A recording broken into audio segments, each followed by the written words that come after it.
So mo to another day, another mini vlog sir you for today's video kay for the late upload na gid nga video kay lagi ato pa man mga nihaging adlaw pa gid niya. And then so mo to sa wakas maka voice over na gid ko. Giving out gid ko voice over gid lagi kaning di na gid ta kahigayon bitaw kaning naangka na bitaw ang first one di na gid kahigayon kayo og kaning voice over kay for the busy na gid kayo og asikaso sa gamay nga first one. So mo to ning adto di ko ni sa barangay health center kalagi magpa-immunize sa gamay nga first one and then kuan grabe ka igang murag nakaana na gid ko sa kung kalingon ba kanang kuan nakarelate na gid ko sa mga gipangingon ng mga kuan bitaw mga angkan ng kanang nahira gid ang lawas ug angkan kay igang na gid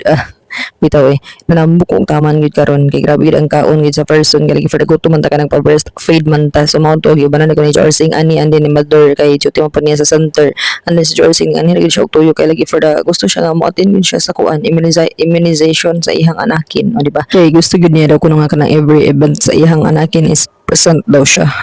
basta kung sa kalayo good miles away pero kaya gid niya ang biyahe bitaw ay sa HSH so mo to kami na ang kuan ani naka-schedule nga injikanan and then so mo to murag kinalasan aw sikat to the last man ata mi ani kay lagi kanang dugay man nakadto ang mga person kay for the dugay man gid kaayo sa mo to kinalasan gid mi na ulahi kinalasan na kayo ulahi pa gid so mo to pagkakuan na is kuan ako na daw mga duha ka bukang idungan ani kay lagi for the late naman gid ni siya sa iyang schedule sa pag-immunize go dapat atong pag 1 month gid unta na niya is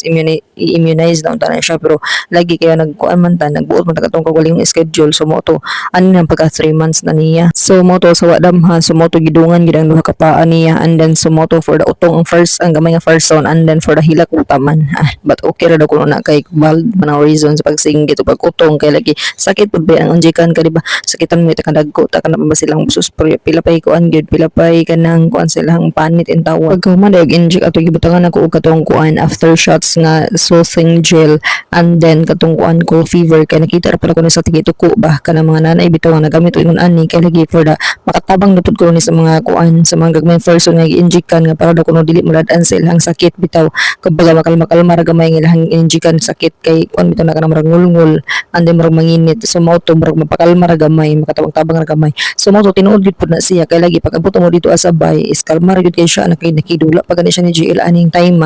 and then kuan kay katawa pa na sa dinha kay lagi kanang marag nakatabang-tabang ra pud gamay tong cold fever o katong soothing gel nga akong gikuan so mao to sa mga bagong nanay dira at sama na ko kuan gid kanang i-recommend gid na ko nga inig mag-immunize gid mo sa inyong mga gagmay person gamitin gid ninyo inig human o kaning after shots soothing gel and then kuan cold fever nga combination kay gaan gid siya makatabang-tabang gid siya og gamay pampa ibsan gid sa ilang ipangbati nga mga ngol-ngol ba and then pagka to gipainom og kaning timpra ni manang hilin and then so mao to kay ang timpra pud ko ni is dili ra pud siya para sa hilanat para pud siya sa mga ngol-ngol ba so mao to by the way special thanks to